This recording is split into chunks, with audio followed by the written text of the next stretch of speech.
Hello दोस्तों, कैसे हो आप सभी। योगेश लर्निंग एकेडमी के यूट्यूब चैनल पर आप सभी का स्वागत है दोस्तों। और मैं योगेश आपका साथी, और आज हम बात करते हैं मुगल डायनेस्टी के पार्ट 2 की। तो इससे पिछली वीडियो का डिस्क्रिप्शन में आपको लिंक मिल जाएगा, वहां हमने चर्चा करी है बाबर ने किस प्रकार से जो है वो मुगल साम्राज्य की स्थापना 1526 में भारत के अंदर करी थी, और किस प्रकार से उसने भारत के अंदर कौन कौन से आक्रमण करे थे, और उसका लेखा जोखा जो भी था वो मैंने पिछली वीडियो में आपके सामने डिस्कस किया है। दोस्तों आज हम बात करेंगे 1528 वाले युद्ध के बारे में। इसको चंदेरी का युद्ध कहा जाता है। इससे पिछली वीडियो में दोस्तों मैंने एक ट्रिक आपको बताया था कि उस ट्रिक से आप इसके चारों युद्धों को याद कर सकते हैं जो युद्ध इसने भारत में लड़े थे। तो दोस्तों पहला युद्ध जो कि मैंने आपको बताया था पानीपत का युद्ध था, जो इसने 1526 ईस्वी में लड़ा था। उसके बाद 1527 में इसने जो था खानवा का युद्ध लड़ा था, और अब 1528 की बात करते हैं, ये चंदेरी का युद्ध है। तो दोस्तों 1528 में चंदेरी का जो युद्ध होता है वो किसके साथ में होता है, ध्यान रखना है आपको। ये होता है आपका बाबर और मेदिनी रॉय के बीच में, जो कि मालवा का शासक था दोस्तों। मेदिनी रॉय मालवा का शासक। असल में इससे पहला जो युद्ध हुआ था जो कि राणा सांगा के साथ में हुआ था, खानवा का युद्ध, उस युद्ध में मेदिनी राय वो व्यक्ति था जिसने कि साथ दिया था किसका, राणा सांगा का। तो सबसे पहले बाबर ने इसी से बदला लेने की ठानी। इसको सोचा कि भाई आखिर क्या कारण है कि इसने मेरे ऊपर आक्रमण करा, मेदिनी रॉय ने, क्या रीजन है। तो जानने के लिए उस बात को, वो बात कहीं ना कहीं बाबर के दिल पर लगी थी, और इसने जो था वो हमला कर दिया किसके ऊपर, मेदिनी रॉय के ऊपर। और ये युद्ध लड़ा गया बाबर और मेदिनी रॉय के बीच में, जो कि चंदेरी के युद्ध के नाम से फेमस है। इसमें मेदिनी रॉयकर को मार करके, मेदिनी रॉय जो था उसको मार दिया था किसने, बाबर ने। और मार करके उसके सेना सहित उसकी सबकी गर्दन जो थी ना, वो गर्दन जो थी सेना का जो मतलब जो सभी का सर था वो धड़ से अलग कर दिया था, और गर्दनों से मीनार बनवा दी थी दोस्तों। तो ये बात बड़े ही ताजुब की है और बहुत ही आश्चर्यचकित कर देने वाली है कि इस प्रकार का ये शासक था कि इसने अपने दुश्मन की पूरी सेना की, और जो उसका राजा था, शासक था, यानी कि मेदिनी रॉय, इन सभी की जो गर्दन थी यानी कि जो धड़ था वो क्या कर दिया था, उससे मीनार बनवाई थी दोस्तों। तो ये आपको याद रखना है, मीनार बना करके रख दी थी, तो ये ध्यान रखना है। लेकिन उसके बाद क्या हुआ, पहली बार भारत के अंदर पहली बार मुगल्स ने, या यूं कह लीजिए बाबर ने क्या देखा था, पहली बार जौहर देखा था। जौहर दोस्तों इससे पिछले वीडियो में भी हमने चर्चा करी है। कुछ हमारी जो मध्यकालीन भारत की जो सीरीज चल रही है उसी के दौरान हमने आपको बताया है कि किस प्रकार से जो जौहर हुआ था वो अलाउद्दीन खिलजी के समय पर भी हुआ था, जो कि किसने किया था, जो कि किया था आपकी पद्मावती ने। उसके बारे में मैं अच्छी तरह से समझा चुका हूं, तो एक बार फिर से बता रहा हूं जौहर क्या होता है।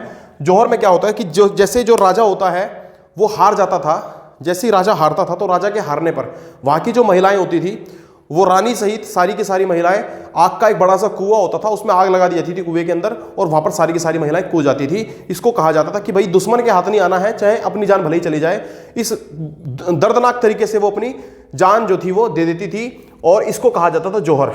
तो ऐसा ही हुआ था, मेदिनी रॉय की जो वाइफ थी और इनकी जो वहां पर जितनी भी महिलाएं थी, बाबर ने कहा कि भाई ठीक है, मर्द तो जितने भी थे उनसे हमने मीनारें बनवा ली, लेकिन जो यहाँ की महिलाएं हैं उन सभी को पकड़ करके ले आओ। तो जब ये देखने के लिए जाते हैं बाकी सभी, तो होता क्या है कि सारी की सारी महिलाएं उससे पहले क्या कर लेती हैं, जौहर कर लेती हैं, जो कि एक बहुत ही भयानक तरीके की मौत होती है। इनको ये मौत मंजूर थी, लेकिन किसी भी मुगल्स जो लोग थे, मुगलों के हाथ में आना इनको पसंद नहीं था। तो दोस्तों ये आपने चंदेरी के युद्ध के बारे में बात करी। अब हम बात करते हैं जो 1529 में युद्ध लड़ा गया, ये किस किस के बीच में हुआ, ध्यान रखना है। इसको घाघरा का युद्ध या फिर घग्गर का युद्ध इसके नाम से जाना जाता है। मैंने आपको बताया है चार युद्ध बाबर ने लड़े हैं यहाँ पर। और चारों युद्ध कौन कौन से थे, एक पानीपत का युद्ध, एक आपका हुआ खानवा का युद्ध, तीसरा हुआ चंदेरी का युद्ध, और चौथा हुआ आपका घग्गर का या फिर घाघरा का युद्ध। और इसके बाद वो 1530 में यहाँ पर मर गया था। कौन दोस्तों, बाबर की बात कर रहे हैं।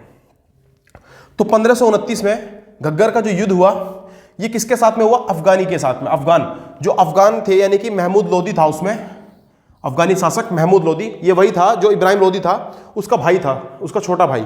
तो इब्राहिम लोदी के छोटे भाई के साथ में, महमूद लोदी के साथ में इसका युद्ध होता है। और ध्यान रखना है इस युद्ध में होता यह है कि इस बार ये जो महमूद लोदी है इसको हराता है कौन, बाबर। तो बाबर ने 4 युद्ध यहां पर लड़े और चारों के चारों जीते, ये आपको अच्छी तरह से याद रखनी है। तो 1529 में इसने घग्गर का युद्ध भी जीत लिया, और इस बार जो है इसने किसको हराया था, महमूद लोदी को हराया था। हालांकि महमूद लोदी अभी मरा नहीं था दोस्तों, इसके बारे में हम आगे चर्चा करेंगे। उससे पहले आपको एक बात और जाननी है।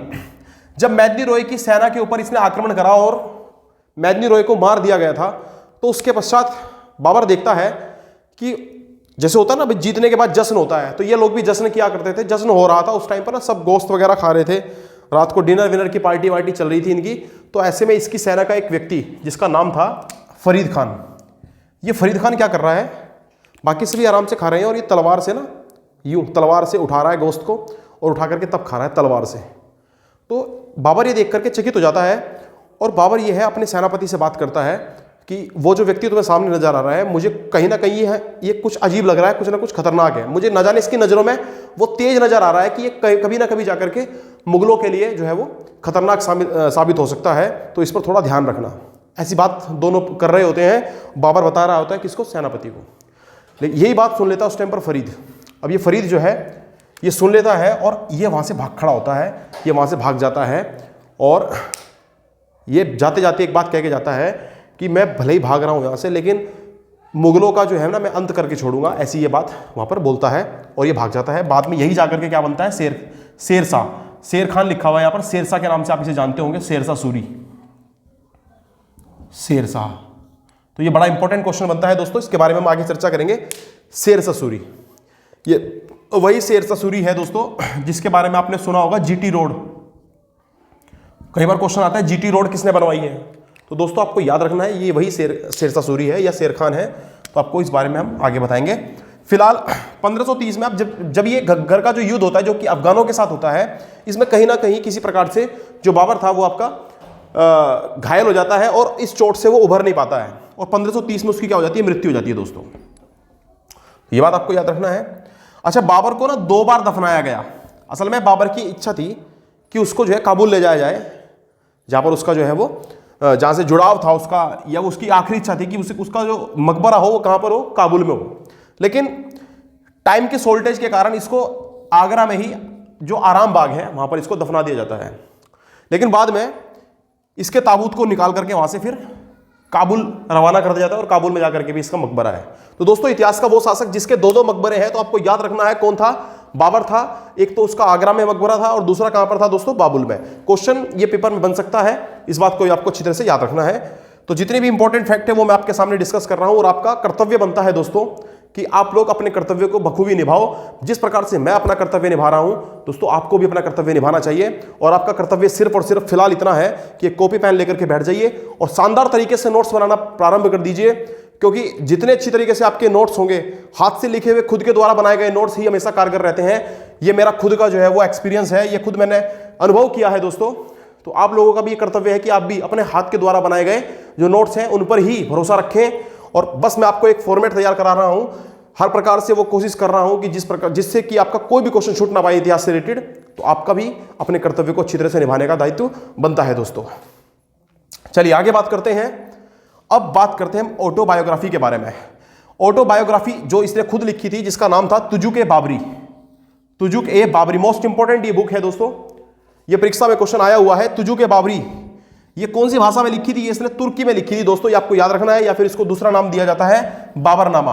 बाबरनामा कह सकते हो आप, या फिर आप बोल सकते हो तुजुक-ए-बाबरी। खैर इतनी बात निपटी। इसके बाद सुनिए, इसी का ये जो तुजुक-ए-बाबरी है, जब अकबर जब आया, अकबर जो इसका पोता था, जब अकबर आता है तो अकबर क्या करता है, इसी का तुजुक-ए-बाबरी का फारसी में क्या कराता है, फारसी में अनुवाद करवाता है। और कौन करता है फारसी में इसका अनुवाद, अब्दुल रहीम खाने खाना। तो अब्दुल रहीम खाने खाना मोस्ट इंपॉर्टेंट ये नाम है दोस्तों, जो कि इसके नवरत्नों में से एक था। किसके, अकबर के। इतिहास में 2 ही लोगों के पास नवरत्न हुए हैं, एक तो अकबर के पास में और एक चंद्रगुप्त मौर्य के पास में। चंद्रगुप्त मौर्य के बारे में आपने सुना होगा कि उसके पास, माफ कीजिए चंद्रगुप्त मौर्य बोल रहा हूं, चंद्रगुप्त द्वितीय के बारे में। चंद्रगुप्त द्वितीय और अकबर इन्हीं दोनों के समय पर क्या रहा है, नवरत्न रहे हैं। ये आपको अच्छी तरह से पता है। आपने सुना होगा बीरबल के बारे में, जो कि इसके यहाँ पर एक विशेष प्रकार से जो दिमाग अपनी तर्क शक्ति के लिए जाने जाते थे, बीरबल, तो वो भी इसके यहीं पे था। चलिए आगे बात करते हैं। रहीम खाने खाना फारसी भाषा में अनुवाद करने वाला किसका, तुजुक-ए-बाबरी का। कौन था, अब्दुल रहीम खाने खाना। तो फारसी भाषा में इसने किया है, तो आपको ये याद रखना है। अच्छा, ये जो बाबर है इसने तुजुक-ए-बाबरी में एक व्यक्ति का बहुत अच्छी तरह से जिक्र किया है, उसका नाम है कृष्णदेव राय, जो विजयनगर है, जिसके बारे में जब मैं आपको बता रहा था खिलजी वंश, तब मैंने कुछ ना कुछ चर्चा करी थी उसके बारे में। तुगलक वंश बता रहा था, तब मैंने कुछ ना कुछ चर्चा करी थी। और आगे भी मैं इसके बारे में विस्तार पूर्वक समझाऊंगा आपको, विजयनगर की पूरी जो स्ट्रक्चर है वो मैं आपको समझाऊंगा उसके बारे में। तो आपको याद रखना है, इससे जुड़े हुए हैं कृष्णदेव राय। ये कृष्णदेव राय जो है इसके बारे में चर्चा करी थी किसने? बाबर ने। और बाबर ने कहा था कि कृष्णदेव राय को उसने भारत का सबसे शक्तिशाली शासक माना था। कहाँ का? विजयनगर का। तो दोस्तों यह बात अब आपको याद रखनी है। आगे बात करते हैं, यहां से 1530 में जब इसकी मृत्यु हो जाती है, उसके बाद कौन गद्दी पर बैठा, कैसे कैसे गद्दी पर बैठा, आगे कैसे मुगल साम्राज्य जो था वो आगे बढ़ा, उसके बारे में चर्चा करते हैं दोस्तों। चलिए, इससे पहले एक छोटी सी बात, योगेश लर्निंग एकेडमी ये मेरे चैनल का नाम है दोस्तों। आपको लाइक करना है चैनल को, जितनी भी वीडियोस हैं उनको लाइक करते रहना है, सब्सक्राइब करना बिल्कुल ना भूलें। जिन्होंने भाइयों ने अभी तक सब्सक्राइब नहीं किया है मेरे चैनल को, वो सब्सक्राइब जरूर कर लें, क्योंकि बहुत मेहनत से हम ये प्रयास कर रहे हैं कि किसी तरीके से जो भारत का इतिहास है वो आपके समक्ष रख दिया जाए और उसमें जान डाल दी जाए किसी ना किसी तरीके से। तो इन किरदारों को जीवंत करने का हम एक प्रयास कर रहे हैं, और आपका भी कुछ कर्तव्य बनता है कि आप भी किसी ना किसी तरीके से हमें इसके लिए क्या करते रहे, प्रेरित करते रहे। और आपकी जो प्रेरणा देने का जो स्रोत होगा वो सिर्फ और सिर्फ मेरे सब्सक्राइबर बढ़ाना होगा, और इसके अलावा मेरी वीडियोस को लाइक करना और कमेंट करके ये जरूर बताना है कि कहाँ पर कमी रह गई और कहाँ पर नहीं, तो वो आप जरूर बताएं दोस्तों। चलिए आगे बात करते हैं बाबर के बारे में। बाबर के बाद दोस्तों, बाबर के 4 लड़के थे। कितने लड़के थे? 4। एक का नाम था हुमायूं, कामरान, अस्कारी और एक था हिंदाल। तो दोस्तों मैंने 4 नाम लिए, ये चारों कौन थे? बाबर के लड़के थे। एक का नाम था हुमायूं, ये हुमायूं सबसे बड़ा लड़का था, और ये फेवरेट भी था किसका? बाबर का। होता है ना दोस्तों, फेवरेट तो कुछ नहीं होता, बाप के लिए तो बेटे सभी बराबर होते हैं, बट फिर भी एक ऐसा होता है जिसके ऊपर उसे इतना विश्वास होता है कि ये कभी भी मेरी सल्तनत को आगे जो है वो डामाडोल नहीं होने देने का, और आगे तीनों जो भाई हैं और उनका भी क्या रखेगा, या ख्याल रखेगा। तो हुमायूं इन्हें सबसे ज्यादा लायक लगता था। तो मैंने 4 नाम लिए, हुमायूं, कामरान, अस्कारी और हिंदाल।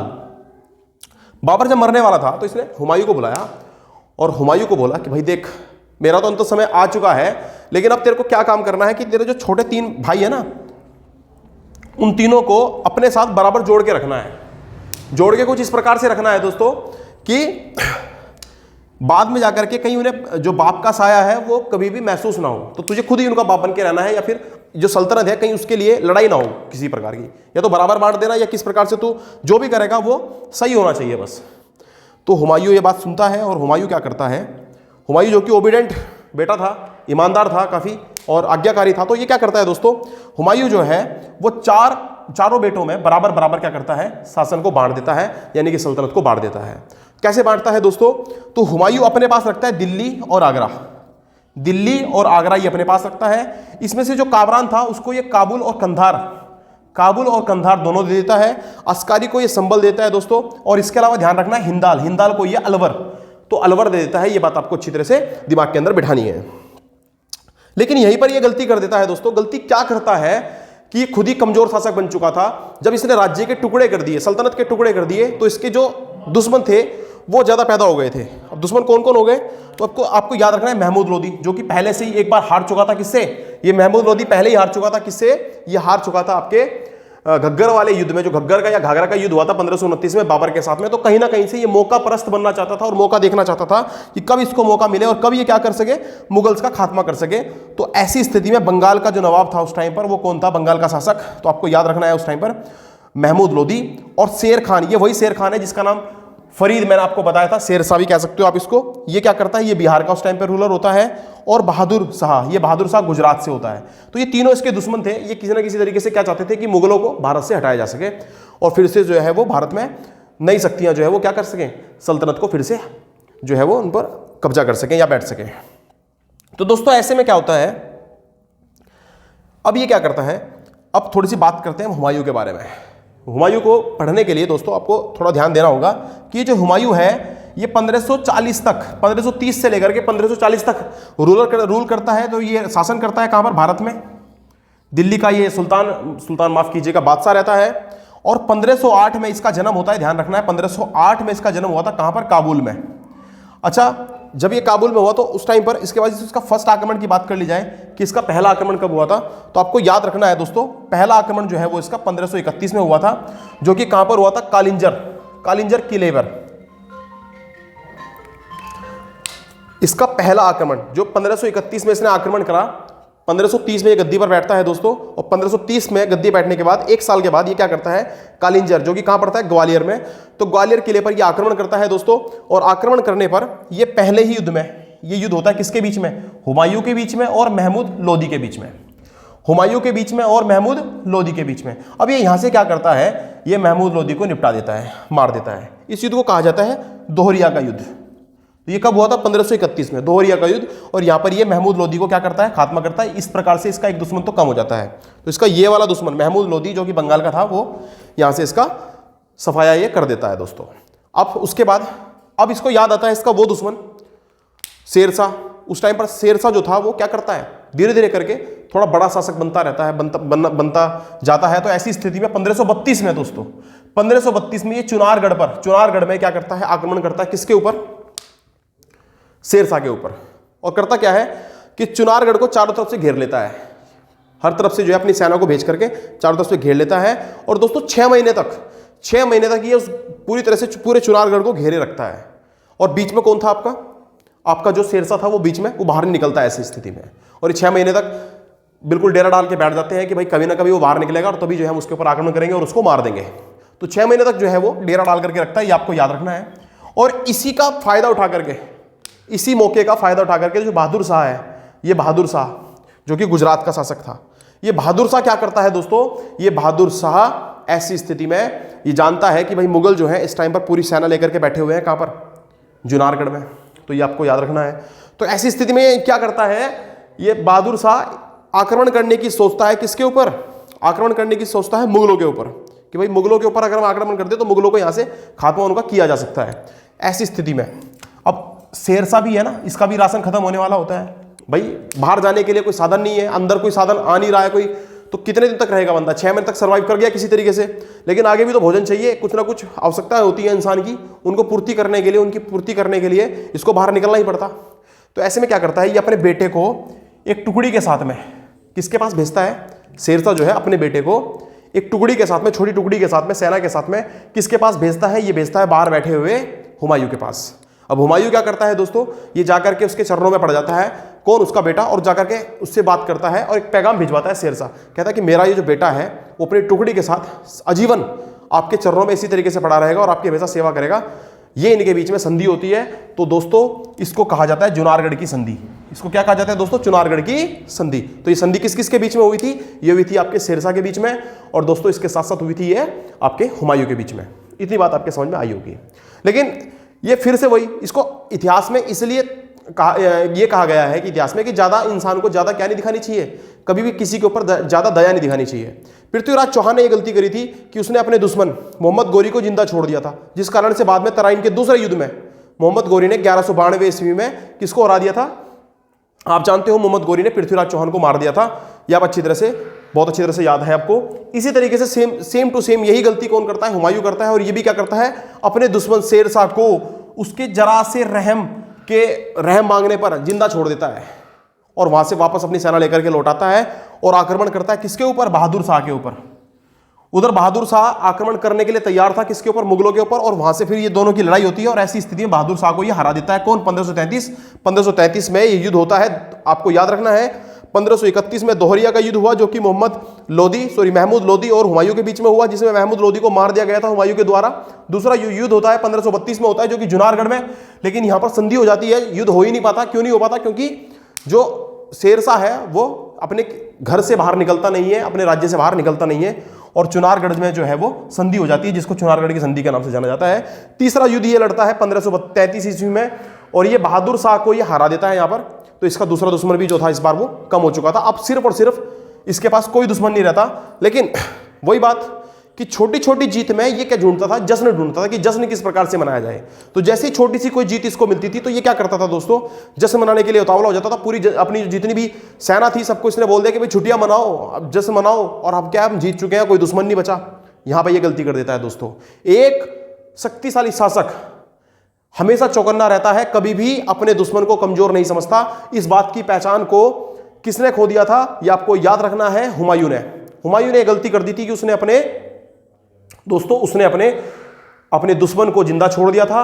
उससे संधि कर ली थी और ऐसी स्थिति में शेरशाह जो है वो और भी ज्यादा क्या हो जाता है, बलशाली हो जाता है। धीरे धीरे करके ये अपनी ताकत को बढ़ाता है, अपनी सेना को बड़ा करता है और धीरे धीरे करके ये बड़ा शासक बन जाता है और फिर से आंखें दिखाने लगता है किसको, हुमायूं को। अब ऐसे में हुमायूं फिर याद आता है कि यार मैंने इसको जिंदा छोड़ करके गलती कर दी थी। ऐसी स्थिति में हुमायूं फिर से आक्रमण करता है किसके ऊपर, 1538 में फिर से युद्ध होता है, अटैक करता है, सेकंड अटैक ऑन जुनारगढ़। तो ये आपको याद रखना है, चुनारगढ़ पर ये दूसरा आक्रमण कब करता है, 1538 में। इससे पहले 1532 में करता है चुनारगढ़ पर आक्रमण, यहां पर संधि हो जाती है और 1538 ईस्वी में ये दूसरा अटैक करता है किसके ऊपर, चुनारगढ़ के ऊपर। इस बार शेरशाह सूरी जो है वो क्या करता है, यहां से निकल करके भाग जाता है और जैसे ही वो निकल करके भाग जाता है ये फिर से क्या करता है, अपनी जीत समझ लेता है और ऐसी स्थिति फिर से जश्न मनाने लगता है दोस्तों। और ये जश्न मनाने लगता है, बस यही इसकी जिंदगी का जो था सबसे गलत जश्न था और यहीं से जो था ये क्या करता है दोस्तों। इसके बाद आगे की स्टोरी मैं आपको नेक्स्ट वीडियो में बताने का प्रयास करूंगा। थोड़ी सी इतनी बात बता देता हूं कि इसके बाद जो चौसा का युद्ध होता है वो 1539 में होता है। चौसा के युद्ध में पूर्ण रूप से हरा देता है कौन, शेरशाह सूरी किसको हरा देता है, हुमायूं को हरा देता है 1539 वाले युद्ध में, जब ये बंगाल की तरफ को किसका पीछा कर रहा था, फरीद का। फरीद मतलब शेरशाह सूरी का पीछा करते हुए जब ये पीछे की तरफ को भाग रहा था उसके पीछे, तो बीच में कौन आ जाता है, चौसा नामक स्थान पर एक युद्ध होता है 1539 में। और 1539 में शेरशाह सूरी जो है वो हुमायूं को अपनी सेना सहित मार देता है, लेकिन हुमायूं वहां पे बच जाता है और बचकर निकल करके वो भाग जाता है। उसके बारे में आगे की चर्चा हम नेक्स्ट वीडियो में करेंगे। दोस्तों अगर आपको वीडियो पसंद आ रही है और आपको मेरे पढ़ाने का तरीका और ये जोश जो आपकी वजह से मौजूद है, अगर आपको ये पसंद आ रहा है तो दोस्तों आपके लाइक, कमेंट और शेयर रुकने नहीं चाहिए किसी भी प्रकार से। और जिन भाइयों ने अभी तक मेरे चैनल को सब्सक्राइब नहीं करा है, मेरा उनसे नर्म निवेदन है कि वो भी अपने मेरे चैनल को सब्सक्राइब करें और दोस्तों मुझे इसी तरीके से मोटिवेट करते रहें। धन्यवाद।